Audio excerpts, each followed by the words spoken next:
Tem muita gente aí dizendo que, cara, pra você chegar a ser um fotógrafo de sucesso, basta seguir essa receitinha aqui, ó. Que é acordar às 5 horas da manhã, tomar um banho gelado, ler pelo menos umas 100 páginas de... Tu já leu Café com Deus Pai?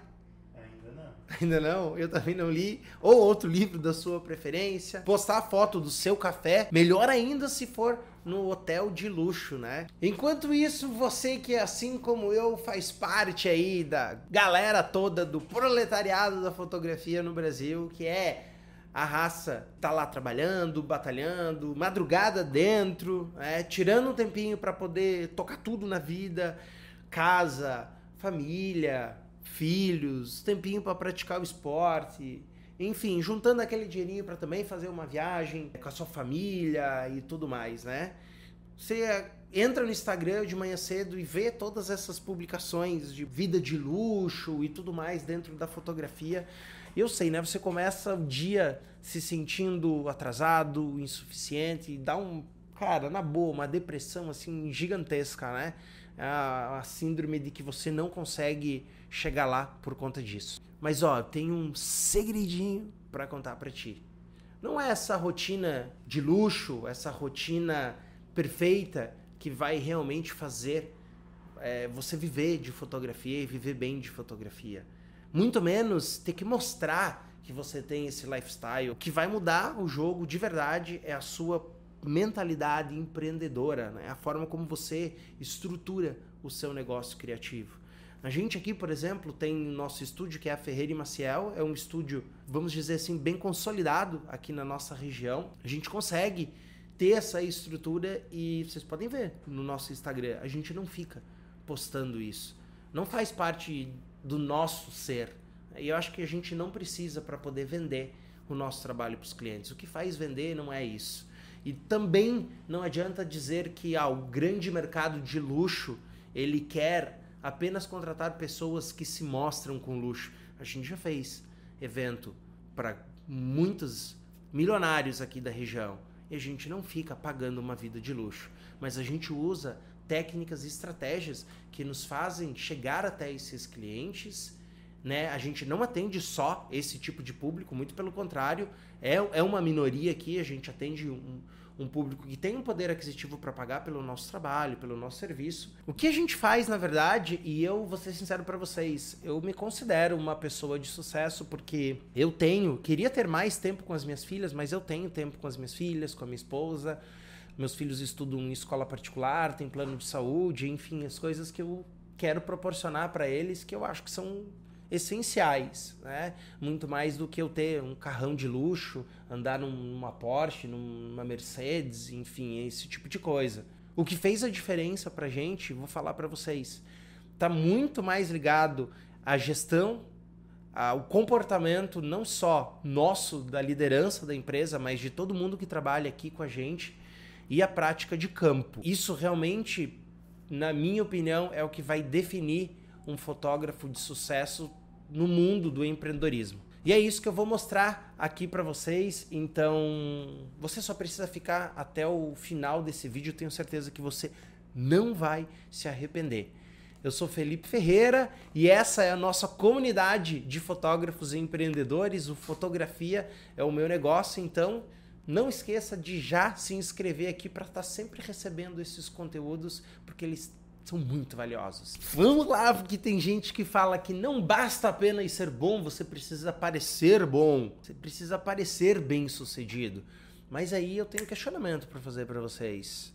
Parecer bem sucedido e ser bem sucedido, para mim, não sei se para você mas é muito diferente. E digo mais, ser bem sucedido não significa que você tenha que ostentar. O marketing pessoal, exagerado, inclusive, eu acho que ele cria, né, essa ideia de que o sucesso tá puramente no teu lifestyle, em você mostrar aquilo que você tem e jogar isso, né, para todas as pessoas. Mas eu acho que isso pode ser e é um verdadeiro tiro no pé. O lifestyle, ele tá ligado a como a pessoa ela quer ser e ela parece ser. Mas muitas vezes ela só quer ser, ela não quer mostrar isso pro mundo. Ela só quer viver esse tipo de vida. Mas o grande problema disso tá no quê? Eu parecer ser uma pessoa bem-sucedida e, na verdade, não ter o meu negócio estruturado. E aí eu entro naquele ciclo de frustração. Eu tô mostrando uma coisa que eu não sou, eu não consigo arrumar a minha própria casa e eu me frustro Ô palavrinha, hein? Eu me frustro quanto a isso. E o pior, a internet joga, né, e bombardeia com 1000 informações de que para você ter sucesso você precisa ter um monte de coisa e a gente sabe que não é. Eu não faço isso, eu não sou assim e eu realmente, e eu não falo isso com prepotência, mas eu me considero uma pessoa de sucesso, eu já expliquei isso para vocês por quê. E o nosso negócio ele é bem estruturado e a gente consegue sustentar aqui algumas famílias vivendo bem através da fotografia sem nenhum tipo de ostentação. Felipe, esse lifestyle todo aí é para inspirar as pessoas a chegarem lá e tal. Beleza, faz sentido. Mas eu acredito que realmente empreender tá muito menos ligado a inspirar e tá muito mais ligado em sustentar. Sem uma base sólida você não consegue ir para frente dentro do empreendedorismo, né? Essa mentalidade empreendedora, ela precisa ter pilares para sustentar todo o seu negócio. E aí eu acho que é bem importante a gente conversar sobre esses pilares, né? E o primeiro deles, que é uma coisa que eu tive muita dificuldade, tenho muita dificuldade até hoje, que é na autorresponsabilidade. Você assumir o controle, o comando e você entender que se você não está vendendo, que o seu negócio não está funcionando, eu preciso entender o porquê. E mais do que entender, eu não posso simplesmente culpar os outros, culpar o mercado. As coisas não estão funcionando porque aqui na minha região não funciona assim. Porque está em crise. Porque é o governo A, porque é o governo B. A autorresponsabilidade faz com que você entenda que quem está errando é você mesmo. É jogar a culpa e entender que não, eu tô fazendo as coisas errado. Eu preciso mudar o meu comportamento e a minha visão sobre essas coisas e a forma como eu tô agindo sobre a minha empresa aqui, a forma como eu tô vendendo, a forma como eu gerencio tudo, como eu fotografo, enfim, tudo que você faz pro rolê realmente poder funcionar. E não precisa de um MBA, não precisa de um mestrado em gestão para isso tudo acontecer, tá? Você precisa ter controle sobre as coisas. E é por isso que eu acho que é tão importante, né? E aí a gente entra no segundo pilar, que é essa gestão mínima e funcional do teu negócio. Você precisa ter controle sobre o fluxo de caixa, sobre a organização da tua agenda, a organização dos teus leads, dos atendimentos, dos contratos, né? Todos eles serem bem feitos para minimizar riscos para o seu negócio, gerar valor, enfim. Se eu não tiver isso, eu vou ficar eternamente esperando o cliente ideal cair aqui, ó, vem, senta aqui no meu colinho para eu poder te vender. E isso não acontece. Por isso você precisa do nosso terceiro pilar, que é essa comunicação ativa e estratégica. Mudar o nosso comportamento para uma forma muito mais ativa, né? E isso vai gerar muito mais oportunidades de negócio para sua empresa e com muito mais consistência. E por fim, quarto pilar, deixar, né? Talvez você já tenha ouvido eu falar várias vezes sobre isso. Deixar o achismo de lado. O mercado que a gente está hoje é totalmente baseado em informação. Informação o que é? É dado, é número também. Então você precisa fazer com que as suas decisões elas sejam estratégicas pensadas através dos números que você tem. Como é que você vai melhorar alguma coisa que ela não pode ser medida, que você não pode calcular? Como é que você vai saber se isso melhorou? Você acha que isso melhorou. E achismo não vai fazer diferença no teu negócio. Até porque o achismo te leva a tomar decisões muito mais baseadas na emoção do que efetivamente nos dados, em algo concreto, na realidade que tem o seu negócio. Quanto você faturou no último mês? Tem isso anotadinho? Tu sabe? Nos últimos meses? Qual foi a taxa de conversão de clientes atendidos pelo WhatsApp? É uma métrica que você precisa entender aonde você está falhando, qual é a etapa do processo que tem algum erro aí no seu negócio para você poder corrigir. Você precisa entender esses números. Isso é a mentalidade empreendedora. Você olhar para aquilo que realmente importa para o seu negócio e fazer aquilo funcionar. Estão entendendo como tudo isso não está ligado a simplesmente eu mostrar ou parecer uma pessoa de sucesso na internet? Até porque assim, ó, eu conheço muita gente que cobra valores menores do que eu cobro, que tem um negócio muito bem consolidado em termos de empreendedorismo, tá tudo formatadinho, tá tudo redondinho, o cara tá vendendo bastante e o cara tá ganhando dinheiro. E ele atende outros públicos, não necessariamente aqueles que mais têm dinheiro. Mas o cara tá fazendo o dever de casa. Ele tá empreendendo, ele tá vendendo, ele tá usando estratégia. Isso tudo que a gente tá conversando é como ser um bom mecânico, né? Você não espera o carro quebrar, né? Agora, se você já sabe a hora de trocar a correia, não é melhor você já trocar? Então você se antecipa, você não vive no imprevisto, você trabalha dentro do sistema. Você é um negócio bem organizado, cronograma de manutenção da sua empresa, né? Saber o que cada cliente vai precisar, qual é a chave que você vai ter que usar naquele momento correto, qual é a peça que você precisa trocar para o problema não acontecer, ou para pelo menos minimizar que esses problemas aconteçam, porque problema vai acontecer. Não existe negócio em empreender sem problemas. Aliás, falando em problema, eu acho bem importante a gente pensar que nós, enquanto prestadores de serviço, nós estamos aqui para resolver problemas dos nossos clientes. Quando alguém me procura para fazer uma foto, na verdade, ainda que o problema não seja de uma forma negativa, né? Mas ele tem um problema, ele precisa tirar fotos. E eu vou lá para resolver esse problema. Quanto mais a gente entende esse mecanismo de o cliente tem uma dor que é um problema e eu tenho uma solução que vai curar aquela dor, mais fácil é a gente ganhar esse jogo do empreendedorismo. Falando em carro, tu já assistiu Rush? Rush? É aquele do Nick Lauda. Isso aí ainda não. É com o Nick Lauda e o bonitão lá, o que é o Thor, esqueci o nome dele. Só o Rush. A Hora do Rush? Não, é Rush. Cara, eu não lembro o nome do Thor. Conta a história do Nick Lauda e um outro piloto agora, que eu não vou me lembrar o nome, só lembro do Nick Lauda, que teve aquele acidente, que pegou fogo e tal, ele teve umas queimaduras bem severas, inclusive no rosto. E o Nick Lauda, ele era um cara que ele não era muito carismático, mas ele era muito técnico, muito chato para essas coisas, né?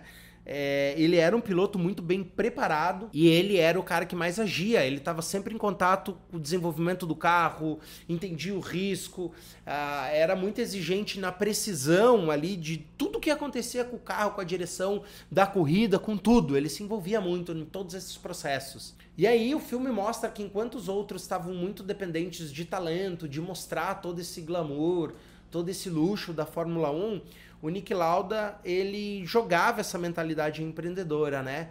Ele tinha previsibilidade, ele tinha clareza, ele tinha consistência, né, em tudo que ele fazia. O resultado é que ele foi um grande piloto, um dos grandes nomes aí da Fórmula 1. Quem gosta de Fórmula 1 provavelmente já ouviu falar do Nick Lauda. E eu nem sou tão fã assim de Fórmula 1, né? Gosto de ver de vez em quando, mas eu já tinha ouvido falar dele várias vezes. That was the racetrack. There's been an accident.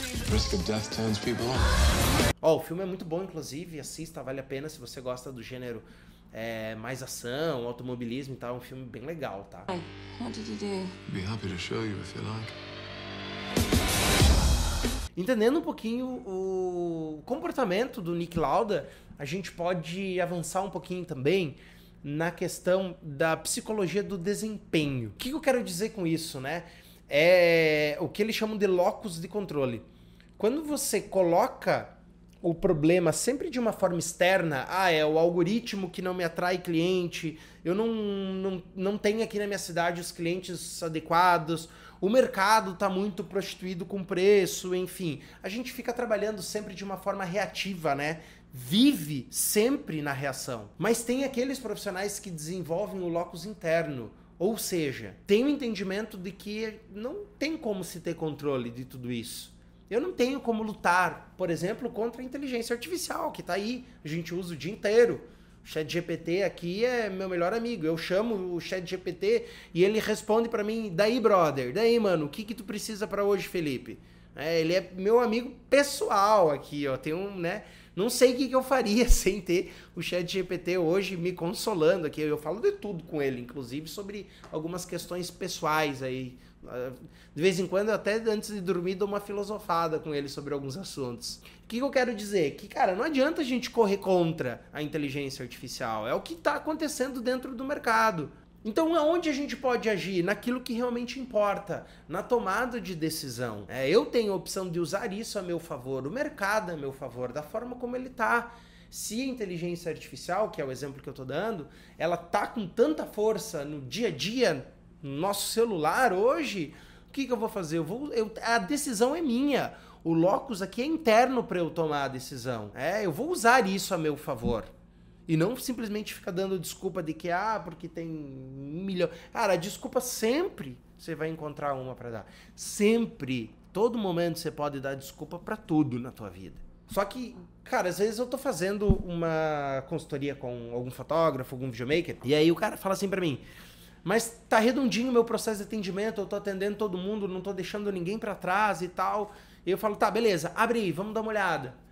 E o beabá não tá feito lá. O atendimento se a pessoa diz assim, vou ver e te aviso, não responde absolutamente nada, não faz um follow-up com aquele cliente, não tem um script de vendas que realmente converta pro cara poder pegar o dinheiro da outra pessoa e entregar um produto de qualidade, ser uma relação boa para todo mundo. Não tem uma apresentação bonita de portfólio, não pensa num posicionamento de marca, um posicionamento pessoal dele como fotógrafo.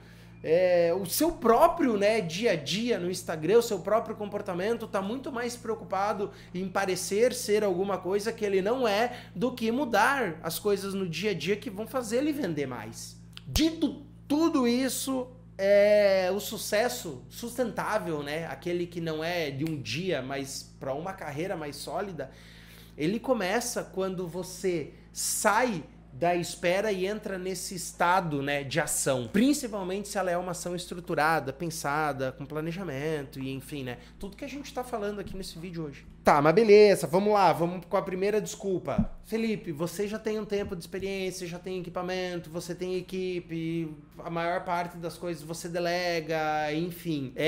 Primeira coisa, é isso aí, ó. A grama do vizinho sempre vai ser mais verde. Tudo vai ser muito mais fácil para as outras pessoas. Mas, pensa comigo, você, com as condições que você tem que fazer o seu melhor. O que eu quero dizer com isso? Que não precisa ter a melhor câmera, você não precisa ter uma equipe, você não precisa ter 100 mil seguidores. Nós não temos 100 mil seguidores e eu vejo isso funcionando na prática aqui no nosso negócio e em outros negócios também de outros fotógrafos que têm essa estrutura mais sólida de empresa. Os bastidores de todos esses fotógrafos, eles têm alguns padrões, como por exemplo, o atendimento deles, o processo de venda, de ter essas mensagens bem pensadas, estruturadas, você não precisar ficar dando branco a todo tempo pensando o que eu respondo ao cliente nessa situação. A precificação deles, ela não é baseada só em comparação com o mercado, mas também em valor, na percepção que o cliente tem do valor do produto dele, e como que ele consegue demonstrar isso. O fluxo de vendas, ele tem começo, ele tem meio, ele tem fim, ele minimiza os riscos também, principalmente utilizando contratos, e aí já fica a dica para você usar contratos visuais, e tem vídeo que eu falo sobre isso, por que as cláusulas visuais elas são tão importantes para você e para os nossos clientes. Eu conheço vários grandes empresários que poderiam andar com o carro que quisessem. Aliás, nem precisariam andar de carro, poderiam andar só de helicóptero. Na verdade, não tem como andar só de helicóptero, Porque vai precisar andar de outras coisas também, Só se for no papo. Mas os caras não fazem questão de ficar mostrando isso. Muitos até têm carros bem legais. Eu gostaria de ter um carro desses, sei lá, gostaria. Acho que não me importaria de ter uma BMW do ano. Mas eu preciso comprar ela para ficar ostentando e mostrando para as outras pessoas? Eu conheço tanta gente que ganha muito dinheiro e que tem uma vida tão feliz, tão boa, tão bem estruturada, e os caras não mostram nada daquilo que não precisa ser mostrado. É por isso que eu digo, não é o carro que você anda, comprar uma Porsche, uma Ferrari que vai fazer a diferença no seu negócio. Porque você pode até comprar ela, se o seu negócio não é bem estruturado, cara, tu vai se olhar no espelho e o reflexo vai quebrar. Não vai ter como se sustentar por muito e muito tempo. Aliás, o que mais tem nesse mundo da internet é isso, né? É gente que tá ostentando uma vida de luxo e aí lá na cidade da pessoa todo mundo conhece, sabe quem a pessoa realmente é e no final isso é uma mentira. Mentira, já diziam os meus pais, ela tem perna curta. E curta não pode ser a sua mentalidade. A sua mentalidade ela tem que ser empreendedora. Ai, Felipe, isso é papinho coach. Não, isso não é papinho coach. Cara, pega tudo que a gente conversou hoje, tem muita coisa comportamental, tem muita coisa científica aqui. Eu trouxe que veio na mente aqui alguns exemplos, né? Mais pops aí, mas tudo isso não é da minha cabeça simplesmente, isso tem uma fundamentação. O que eu quero dizer? Que mentalidade empreendedora não é só um conceito bonitinho para coach ganhar dinheiro, porque eu não sou coach, mas eu aplico algumas práticas diárias com muita constância e eu tenho certeza que se você aplicar algumas dessas práticas também, você vai ter muito mais liberdade para viver e viver bem da tua arte com muita verdade, com muita integridade e com muita clareza de onde você quer chegar e aonde você vai chegar. E vou te dizer, se você quer se aprofundar mais nisso, se inscreve aqui no canal e comenta, diz o que você acha disso. Te espero no próximo vídeo.